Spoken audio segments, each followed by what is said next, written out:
When we see switching in fictional media, it is almost always a defined moment of change. Where first there was one alter, there is suddenly a second. They pause, they orient, they look around themselves, they're confused, not by who they are, but by where they are and what is going on. This is not how we experience switching. We are Brigade of Beings, we are a diagnosed dissociative identity disorder system. My name is Ayla, both Mire and Love are co-conscious with me, and today we want to talk about switching.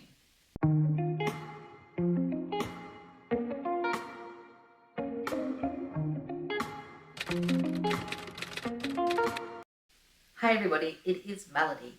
I am going to say right up front that we waited till the very end of this video to talk about how to facilitate switches and how to identify switches. So if that is what you are most interested in, there are timestamps in the description for you to skip to. If not, if you want to hear about our experiences with switching, see some examples of switching, and hear about different systems' experiences with switching, please stick around for this whole video and I'm going to hand back to Ayla. This video is not just about our experiences with switches. We created a Google form which we sent out to our audience and we had 82 responses to that form. So we're going to discuss, yes, both our own experience with switches, show some examples of what those can look like, and also share the experiences of other systems. But first, I want to share with you something that Flower, one of our front caretakers, wrote. Switching is as natural to me as breathing is. It's automatic most of the time. Something that just happens. I can hold my breath or delay a switch, but eventually it will happen anyway. I can also take notice of my breathing, check in with my body, and take intentional breaths. Likewise, I can take notice of who is around, who might be fronting, and occasionally, and slowly more frequently, intentionally cause a switch to take place. This isn't to say that it can't be confusing or distressing. It certainly can, especially when the parts switching with each other have higher dissociative walls between them. But it is also so ingrained in my everyday life that I don't even notice it taking place a lot of the time. Before I talk about the variety of ways that switching can look, let me define it a little bit more clearly. Most commonly, the term switching refers to when one alter leaves the body and another alter takes their place. So it is the alter who is present in the body, interacting with the world, taking in memories, using their skill sets, their behaviors being displayed. And then when that changes to a second alter, that moment of change is called a switch. We also define switching as when different parts move in and out of co-consciousness. So that is where parts aren't present in the body, but they are close to front, they are retaining memories, they are observing front, they might even be having communication and dialogue with the fronting alter. We also define switching when there is a change in co-front. Co-fronting is when two or more alters are equally present in the body. And so sometimes when alters are co-fronting, both of them will switch out, or all of them will switch out and be replaced by a different set of alters, or sometimes one of them will switch out and one will remain present in the body. Finally, we also refer to switching as when there is a significant change in the blend of alters around front. Blending is when two or more alters combine into front and their traits, mannerisms, behaviors, identity are combined together. It can be very difficult to identify who specifically is around. I apologize for the crows in the background.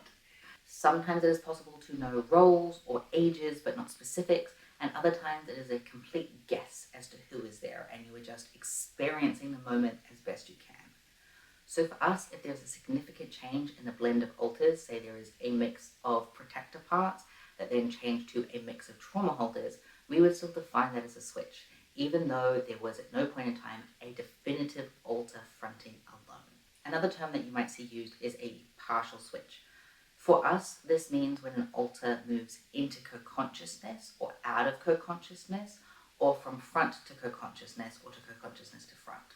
So it is not a complete change of somebody who was not there before suddenly being present, but instead a moment of somebody who was already close by becoming more present, or somebody who wasn't there becoming slightly more close by, but not fully present.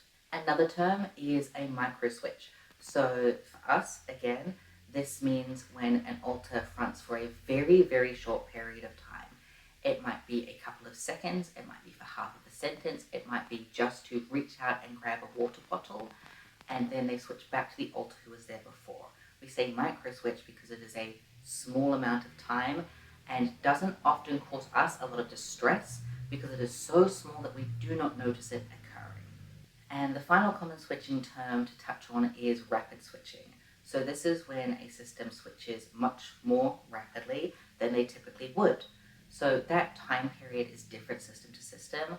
For ourselves, we define rapid switching as when we are switching every 2 minutes or less for a period of 10 minutes or more. But for other systems, it might be that they are switching multiple times in a half-hour period. It might be that they switch multiple times a day. It might be that they are switching multiple times every few seconds.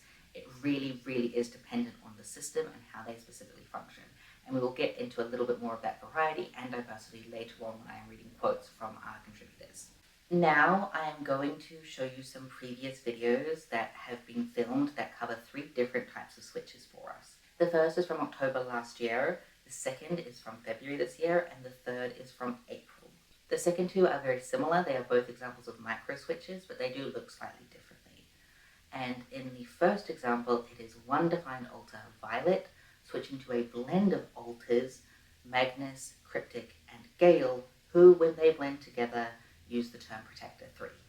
There will be text on the screen that is explaining what is going on, explaining what you might see and notice externally, and explain a little bit of what our internal process is like. This internal process might not be exactly accurate to these specific switches, but is more representative of our typical internal experience when switching. Hi, it's Violet. I can feel myself starting to switch after I was journaling, and so I thought I'd film for our All About Switching video.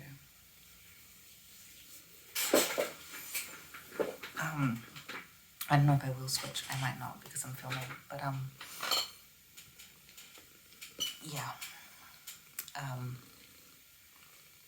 done with being out, so I'm happy if we do switch.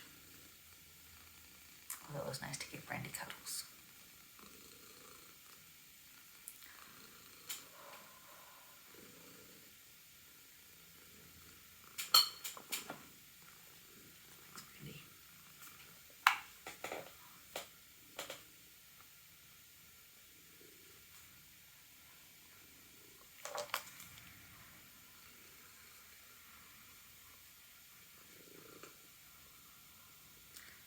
Like sometime I was gonna like talk you through what I'm experiencing, but that's just gonna ground me, and since I'm trying to not ground, I'm trying to switch, I'm not gonna explain it. Sorry.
Hi, Brandy.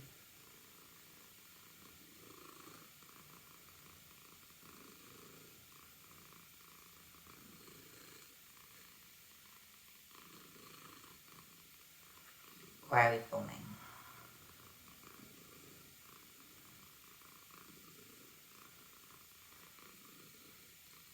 You're very noisy. Hi, Papa.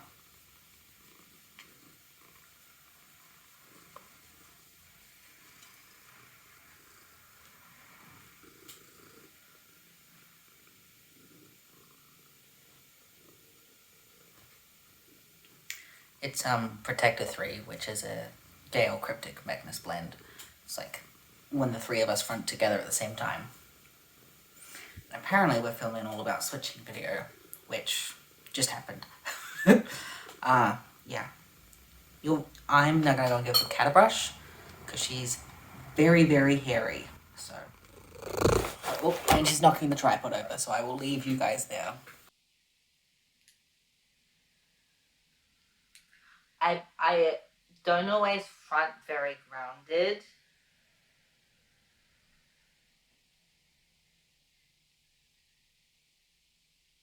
I can get very blended into front, and I also feel like I'm switching right now, and I want to finish this video first.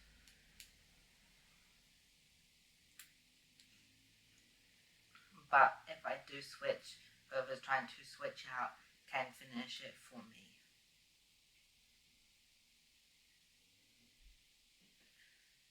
Sorry, Adam. No, you can come back. Denial holders are close to front. We are not faking DID.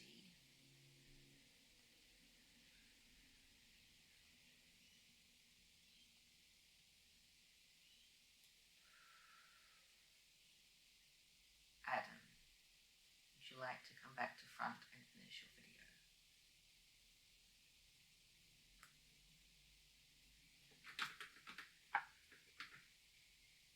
I miss Monkey.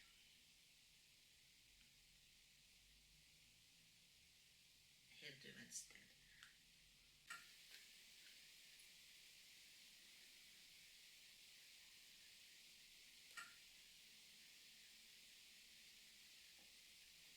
Thank you. And welcome back to the present day. One of the set of questions that we asked our contributors to the Google form is their awareness of switching. The first question asks if they are aware of switches whilst those switches are taking place. The second asks if they are aware of switches before they happen. And the third asks if they are aware of switches after they have finished. Options that people could pick to answer these questions was always, often, sometimes, occasionally, never, or depends on the alter/alters. As you can see on screen right now, there is a lot of variety. We also asked the contributors what type of system they have, and there were a lot of different answers. Another demographic question that we asked was if people were in therapy, and if they were in therapy, what it was for. We asked if systems had been or were in therapy for their dissociative disorder or suspected dissociative disorder, because we wanted to see if that experience changed how they experience switches. For ourselves, therapy has been fundamental in helping us understand our system. And a big part of that understanding has been learning what switches look like for us, what they feel like, recognizing the warning signs that they might happen, learning how to influence switches and practice intentional switching, and also learn how to prevent switches or delay switches in inopportune times. So for ourselves, therapy has fundamentally changed the way that we both perceive our switches, understand our switches, and understand different alters in our system. Within this video, I'm not going to be able to go through all of the responses and all of the information shared in this form. However, we will be creating a Google document that is in the description, which you can click on if you want to read all of the information that was shared with us. So there were a few responses that said that therapy did not have any influence on their switches. There were a few that said there was very minimal impact on their switches, and some that went into detail on how therapy has changed how they view switches or experience switches or understand switches. One respondent said, "I think so, yeah. I used to have a ton of dissociative switches with the heavy moving of parts in my system, but now for the most part the amnesia is less and the heavy dissociation in switches is rare now." Somebody else said, "Tackling mental health issues outside of dissociation has made it infinitely easier to notice and cope with switches." And finally, somebody else said, "Yes, we used to have a lot more amnesia and much longer switches unless we were negatively triggered. Now with communication, we have much more fluid switches." And I think that perfectly brings us to another aspect of switching that I haven't yet talked about, and that is amnesia. I feel like there is an assumption that because DID involves alters and amnesia, that amnesia is always focused on alters switching. That when one alter takes another alter's place, there is complete blackout amnesia, a complete lack of awareness to the point that you might not even know that you have switched or lost time. And whilst that is true, it is also true that amnesia is not a complete lack of awareness all the time. You can have emotional amnesia where you have no connection to the event that took place. You can have have grey out or partial amnesia, where you are aware of some things but not fine details. Or you can have what we like to call episodic amnesia, where you are aware of some parts in great detail and then other parts are completely missing, even if switching was not occurring for those periods of time. Amnesia is a lot more complicated than that. We touched on it briefly in our A to Z video, and at some point in the future we will make a dedicated video about amnesia as well. There is also a really great video by the Entropy System that is tagged up above that goes into different types of amnesia. Now that that is a little bit more defined, let's talk about the statistics from our respondents. First, we had a question where you could select multiple answers that asked what type of amnesia was most common around switches. We also asked what the most common form of amnesia was for people. Now, let's hear some feedback from our contributors about amnesia and switching. Our polyfragmentation goes hand in hand with grey-out amnesia, and I think that's why we have that type of amnesia around switches, because there's just so many of us. Our blackout amnesia isn't jarring and noticeable. It's sneaky and seamless 99% of the time. Even when it is jarring, we amnesia the distress and alarm, and our brain guides us away from thinking about it. It's genuinely horrible when you start to notice it, and I feel like people don't talk enough about just how debilitating it can be. I had a really horrible dissociative maybe switch moment whilst I was in my weekly aerial class, and it sucked because I just couldn't do anything. Next, let's chat visual signs of switches. If you have watched Split, then a switch probably looks something like this.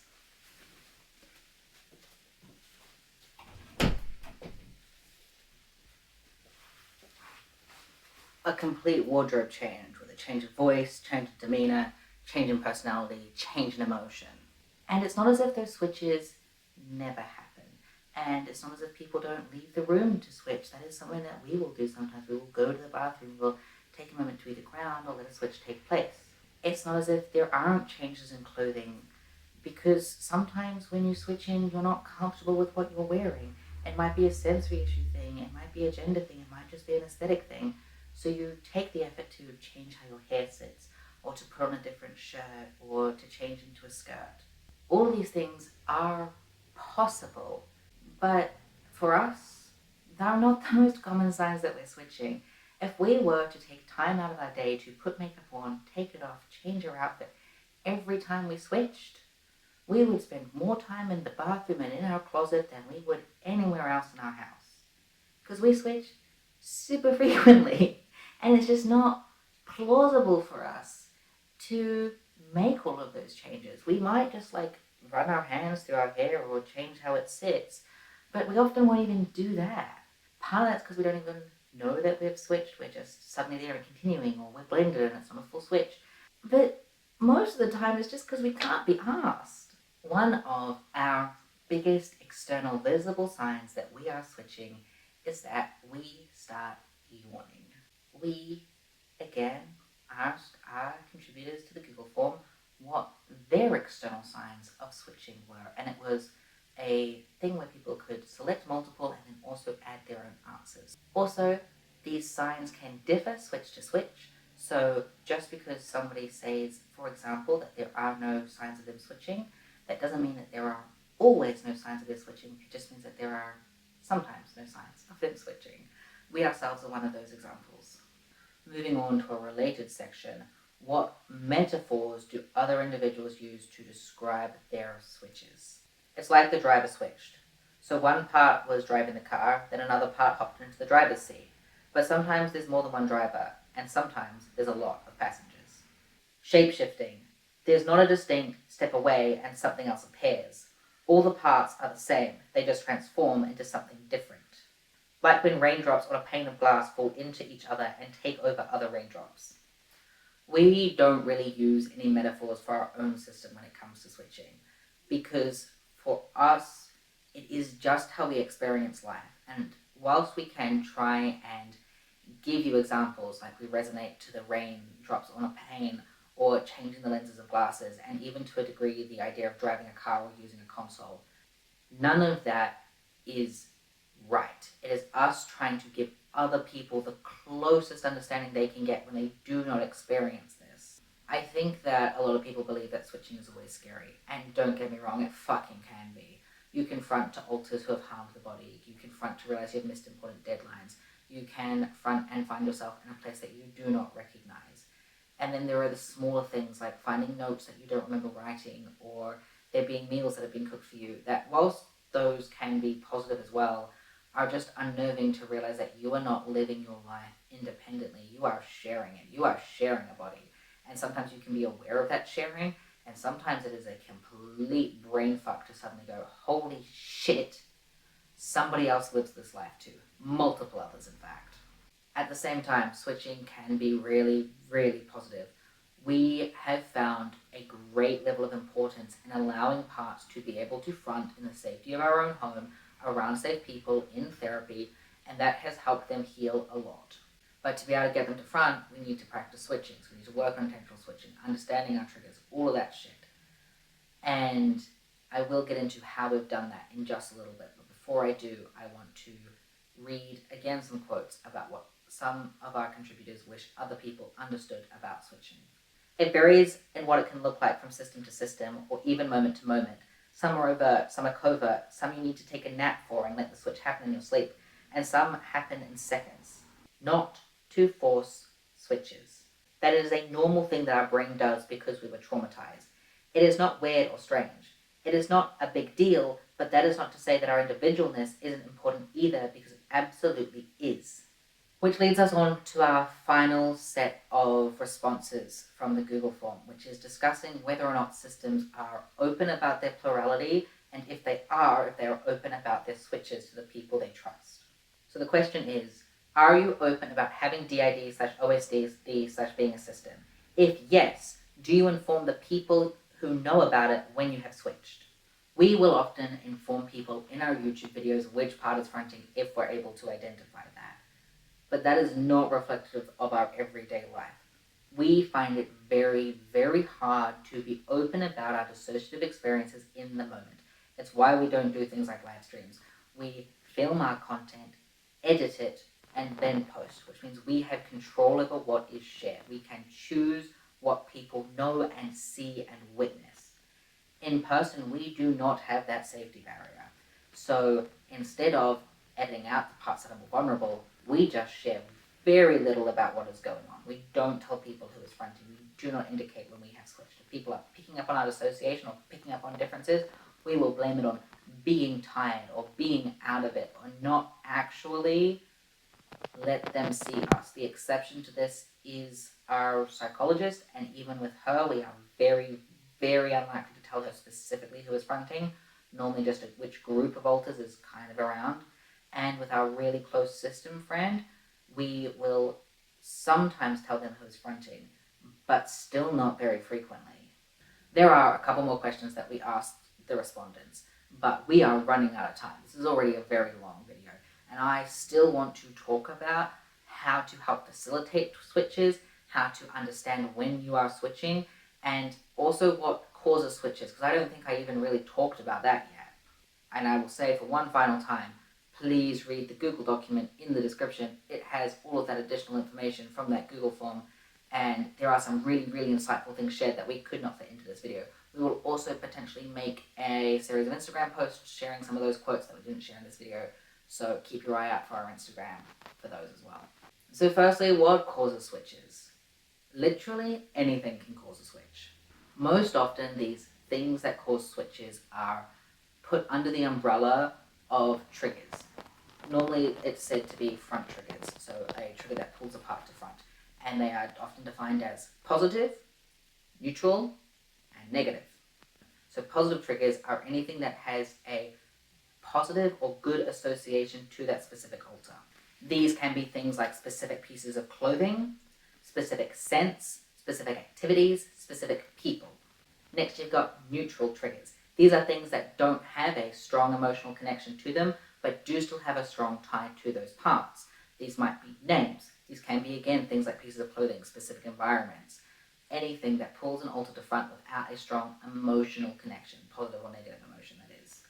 And then finally, you've got your negative triggers. And these are anything that is distressing and pulls an alter forward, or in some cases, pushes alters back, which then causes a switch. So these are reminders of trauma. These can again be specific scents, specific places, specific people, specific words, specific phrases, anything that is distressing. If there's been a negative trigger for a switch, you might notice the distress, but you also might not, because a lot of the times that distress is vulnerable and we are doing our very level best to hide it. Doesn't mean we always can. Sometimes it's very, very clear that we're distressed, but we do our best to hide it from other people because we do not want to be taken advantage of. On the note of being taken advantage of, whilst you're on the journey of learning what brings specific parts forward, do not share those triggers with the wider world. You can choose to share those triggers with people you trust, but be careful. Make sure that you actually trust them and make sure that you have consent of the alters those triggers are attached to share that information. Do not share triggers on the internet unless it is something that is not going to cause your system harm. For example, we have specific bodily sensations that can pull alters to the front. Being hungry, being tired, being in pain. That is safe for us to share to the internet because it's not something that an outside person can make us feel. It is our body's cues. But if we were to say, and this is not one of our front triggers, but if we were to say that every time somebody said the word wine, it triggered out Merlot, that would be unsafe. That is giving somebody else the ability to control who they are interacting with. And if they do not have our consent to do that, that is a major violation of boundaries. In some interpersonal relationships, specifically in a treatment setting or with a therapist, there might be a discussion about which parts am I allowed to pull forward, which parts am I allowed to ask for to make sure that you are safe, to make sure that you can get home well, to make sure that skills are being learnt and being taught to the system or to those who are near front.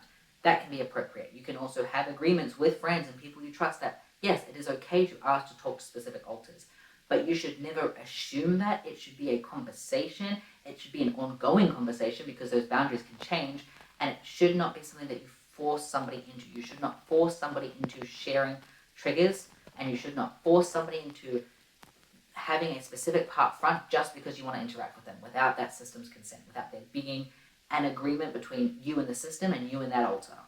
When it comes to identifying when you are switching, this can be hard. You can look out for those physical symptoms that I mentioned earlier.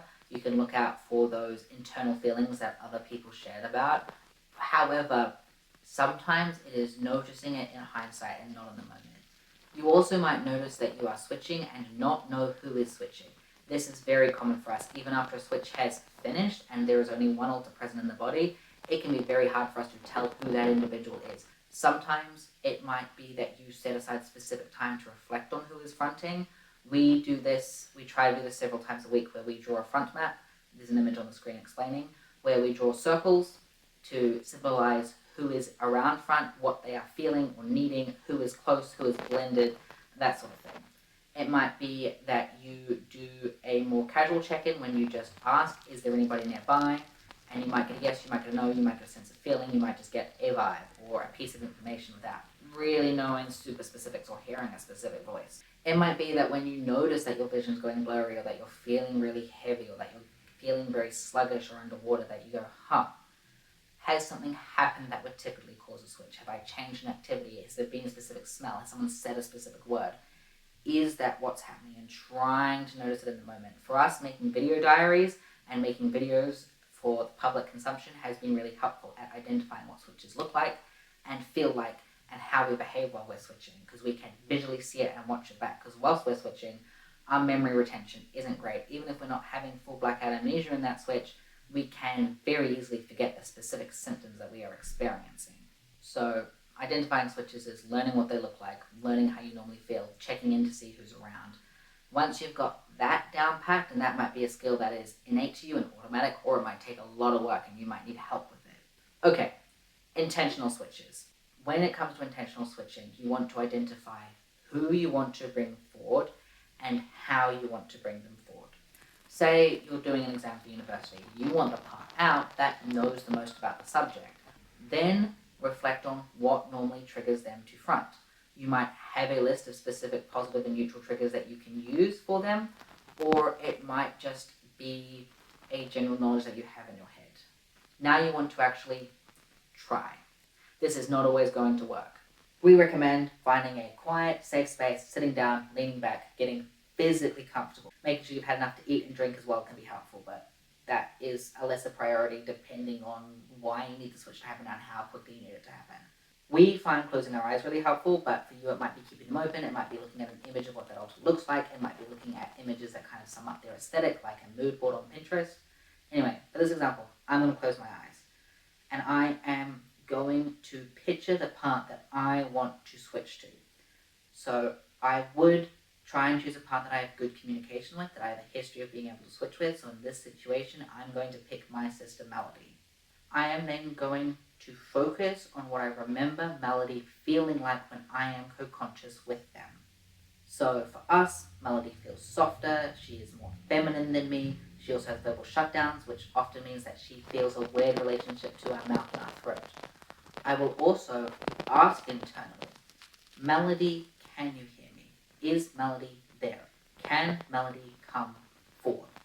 And reflect on that. And say that internally or out loud if it's possible, and try to focus on what she feels like, and sometimes that is enough to bring an alter into the body. If that's not working, that's when you bring in your positive and your neutral triggers. So say it's a specific smell. This again isn't a real trigger, but say it's this candle. I would then again be closing my eyes, repeating Melody's name, sniffing the candle, and that can be enough to bring a part forward. The switch might be very quick. You might have a period of co-consciousness, co-fronting, blending, which is what's happening right now. Take time to orient after you have done the switch, whether it was successful or not. Use your normal grounding skills, so tapping, counting, self-soothing, reminding yourself where you are and what is going on. Practice all of that. Sometimes you will cause a switch to happen, but it won't go in the direction that you were planning. In this case, Melody did come forward. It helps that Ethan and I are in a subsystem. It helps that we often co-front. We have good communication with each other. It is easier for us to switch. But if I, say, wanted to switch to somebody that I don't have good communication with, somebody like Charles, that would be very, very hard for me to do. But that doesn't mean I won't be able to facilitate a switch happening. I can do the sitting down, do the reflecting, do the calling, doing the different positive neutral triggers, listening to music, whatever it is. And I can switch out, but a different alter than what I was planning switches in. Sometimes it's an alter who is better equipped for the job than who I thought was needed. Sometimes it is an alter who is similar or attached to them. Say if I'm calling out Charles, I might bring out someone like Cindy, who is really close to him. Or it might be an alter who has nothing to do with the situation that you are trying to deal with, nothing to do with the alter you are trying to pull forward, and is instead somebody who the body was open and they were there. This can be a positive, neutral, or negative thing. You can have parts who then front and do the thing really well if you're doing it for a specific task. You might have parts who front and then do the thing okay. Or you might end up with a trauma holder, or a vulnerable part, or a child part, or a really dissociated part, or a part who isn't really connected to your life, fronting, and then that task that you were trying to do is impossible to do. And so part of practicing intentional switching isn't just about getting it to happen at all, but it's about getting it to happen accurately. You might also find that when you have an intentional switch, it is harder for you to let ground into the body, because it wasn't just a natural thing that your brain did. You kind of asked your brain to do this. So you might need to do more grounding than you normally would after a switch, or you might have more of a headache, more dissociation, more fatigue, and need to account for that. We would say to practice intentional switches at home first, because that is probably the safest environment, or whatever environment is safest for you. Another good example might be in your therapist's office. They can then help you do it if they are aware of your DID and are decent at treating it. And practice. Practice, practice, practice, practice, practice. Practice reflecting on front. Practice communicating with alters, practice switching, practice recognizing switches, talk to other systems, film yourself, watch yourself back, do voice recordings, whatever helps you. And if something you tried doesn't help, don't do it. And if something you try works sometimes and not other times, try fine-tuning it. It is a lot of work to find out what works exactly for you. It is a lot of work to identify switches. It is a lot of work to learn about the different alters in your system. There's a lot of work to manage the distress and the overwhelm that comes with switching and with alters and with amnesia and with different emotions and opinions and thoughts and behaviors. It's a lot, but it is not impossible. Systems have absolutely thrived in their lives. They are thriving currently. They have achieved their goals or are achieving their goals. Other systems like us are getting on. We're nowhere near where we want to be in life, but we are significantly closer to it than we used to be. It's possible to learn about yourself. Maybe it takes you a week. Maybe it takes you a decade. Maybe you have a moment of clarity on your deathbed. I don't know. But it is possible to work with DID, as in like to function with it, that it's not to hold down a job. That is also possible, but like to function with DID, to navigate your life with DID. And a big part of what can help that is learning how to navigate your switches. Thank you all so much for watching. If you have any questions or would like to request a follow-up video where we go into more details about switching or our experiences, please let us know in the description. Thank you to all of our contributors who shared their insights. It is wonderful getting to hear about all the different diverse experiences people have with switches. We will see you next month, and until then, take care of yourselves. Goodbye!